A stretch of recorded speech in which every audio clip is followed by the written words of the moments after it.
Hey guys, yeah, McGann on the Fangirl. So excited to talk about the trailer for Encanto, which I'm probably saying wrong because I could barely pass Spanish in high school. But I was starting to think this movie's release date was pushed back because we haven't heard a thing about it. However, it seems to be on track for a fall 2021 release. Again, we have another Disney movie that seems to be female-centric, and it definitely revolves around magic. Well, I guess magic and fairy tale movies go hand in hand, but prior to Tangled, the leading lady was more or less having magic inflicted onto her in some damaging way. But ever since we hit the Tangled Frozen era of Disney animation, magic has basically been used as a source of power and agency for the female lead. So it's been interesting that we can define an entire generation of Disney movies by this kind of a plot device. It's a full-on magical girl trope for movies that they've been curating lately. However, we've got a twist. Our main character, Mirabel, and yes, you're getting the old white lady pronunciation for that too, but she is the only person in her family without some kind of power. So where Elsa was like the lone freak having to cope with who she was, Mirabel is on the opposite side of that same boat, which means we're likely going to have a story arc of Mirabel on a quest to get her powers through some mystical source, and she will either succeed with that quest, or she'll have to go through a whole self-acceptance dealing with your insecurities thing, and I'm actually invested in seeing it go either way. If done right, with careful attention paid to the message it's leaving behind,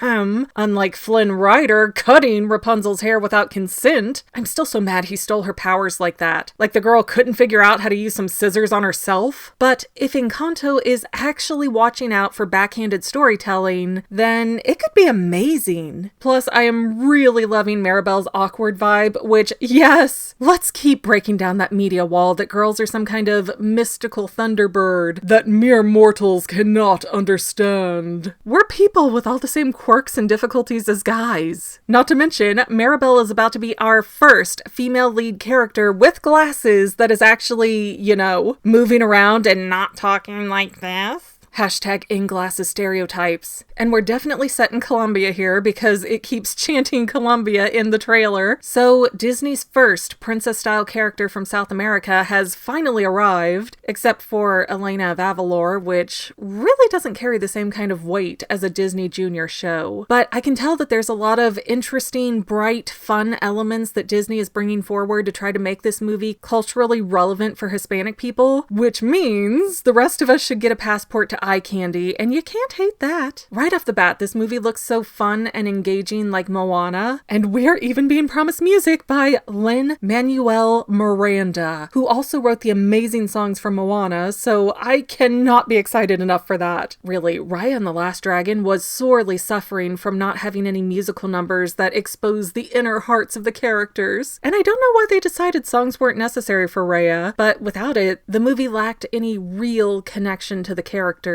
Or at least it did for me. But hey, it looks like Encanto has the A-team at Disney working on it, and I'm gonna stay on top of covering this movie as we get more details in. Well, family members, we're almost done, but I want to invite you to hang out with me in some other places. I'm on Twitter and Instagram as my own personal self, and I have a Facebook page too, but I mostly just post photos over there. And sometimes people say, "Hey McGann, I want to mail you something. How do I do that?"